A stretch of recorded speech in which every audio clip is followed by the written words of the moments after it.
अस्सलामुअलैकुम। आज हम एक इम्पोर्टेंट क्वेश्चन का जवाब ढूंढेंगे और क्वेश्चन ये है कि कुदरत इंसान को अपने मकसद की तरफ कैसे ले जाती है। कैसे इंसान को एक क्लू मिल जाता है कि तेरा मकसद ज़िंदगी ये है। आज 3 स्टोरीज़ की मदद से हम इस सवाल के जवाब को ढूंढेंगे। Story number 1 Muhammad Ali boxer की। 12 साल की उम्र में मोहम्मद अली बॉक्सर को उसके वालिदैन ने एक साइकिल लेकर दी। मोहम्मद अली बॉक्सर वो न्यू साइकिल लेकर एक मेले में चले गए। मेले में जब गए, जेब में पैसे तो नहीं थे, लेकिन दिल के अंदर ये यकीन ज़रूर था कि मेले में कुछ खाने पीने की चीज़ें मुफ्त में ज़रूर मिल जाएंगी। मोहम्मद अली ने वो मेला एंजॉय किया, लेकिन जब वापस लौटे तो वो साइकिल जहाँ खड़ी की थी वहाँ से गायब थी। मोहम्मद अली की सारी खुशी खाक में मिल गई।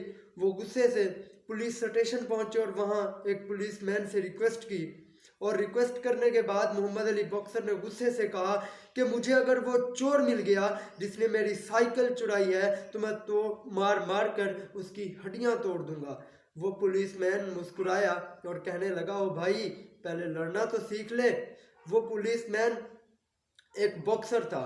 उसने कहा कि मैं तुझे इस बॉक्सिंग की ट्रेनिंग देता हूँ, तुम लड़ना सीख लो, उसके बाद चाहे तुम उसका मुंह तोड़ना या उसकी हड्डियाँ तोड़ना, इससे कोई फ़र्क नहीं पड़ता। तो मोहम्मद अली बॉक्सर की ट्रेनिंग वहाँ से शुरू हुई। लर्निंग ये है कि अगर मोहम्मद अली बॉक्सर की साइकिल चोरी ना होती तो मोहम्मद अली बॉक्सर को वो पुलिस मैन ना मिलता, और वो पुलिस मैन ना मिलता तो मोहम्मद अली बॉक्सर की ट्रेनिंग ना होती, और अगर ट्रेनिंग ना होती तो दुनिया को मोहम्मद अली बॉक्सर जैसा कोई अजीम बॉक्सर ना मिलता।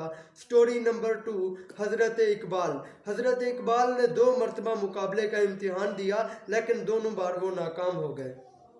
दोनों बार ही नाकाम हो गए। वो उसे मुकाबले के इम्तिहान को पास ना कर सके। क्यों? क्योंकि कुदरत ने उन्हें शायर मशरिक बनाना था, क्योंकि कुदरत ने उन्हें मुफक्किर पाकिस्तान बनाना था, क्योंकि उन्हें कुदरत ने इस कौम की हालत को बदलने के लिए पैदा किया था, कोई ऑफिसर बनने के लिए नहीं। स्टोरी नंबर 3 अब्दुस्तार एधी साहब। एधी साहब 2 मरतबा इलेक्शन में पार्टिसिपेट करने गए, लेकिन दोनों मरतबा वो हार गए। दोनों मरतबा इलेक्शन में वो सक्सीड ना कर सके। क्यों?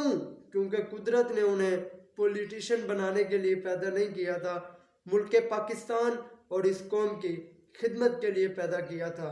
कुदरत हमें किसी इंसान के ज़रिए से अपने मकसद की पहचान करा देती है, किसी इंसिडेंट के ज़रिए हमें अपने मकसद की पहचान करा देती है, किसी फेलियर के ज़रिए हमें अपने मकसद की पहचान करा देती है, लेकिन शर्त यह है कि हम अपने मकसद को ढूंढने की जस्तजू रखते हों, अपने मकसद हयात को पाने की तड़प रखते हों।